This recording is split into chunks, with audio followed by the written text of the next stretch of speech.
দুর্গাপুর কার্নিভালে জয়া এহসানের আগমনে উচ্ছ্বাসে ভাসল শহর, কিন্তু উৎসবের মাঝে চরম বিতর্ক। বাংলাদেশি অভিনেত্রী গো ব্যাক স্লোগানে মহকুমা শাসকের দপ্তরের সামনে বিক্ষোভ বিজেপি কর্মীদের।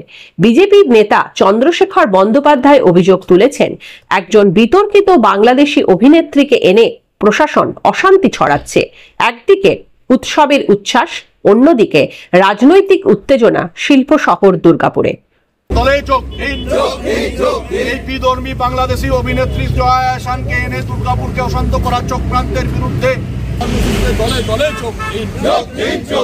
এই আজকের বিধর্মী জয়া এহসানকে এনে দুর্গাপুরকে অশান্ত করার চক্রান্তের বিরুদ্ধে বিজেপি লড়ছে।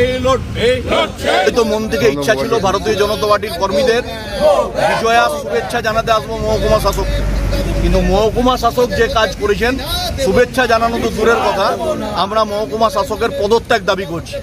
এই কারণে পদত্যাগ দাবি করছি, মহকুমা শাসক, মহকুমা প্রশাসন এবং দুর্গাপুর জেলা প্রশাসন, এডিপিসি সকলে মিলে যে কার্নিভাল করছেন, সেখানে সারা বাংলায় যেখানে হিন্দু দেবদেবীর পূজা অর্চনা হচ্ছে, কোথাও পুলিশ পারমিশন দিচ্ছে না।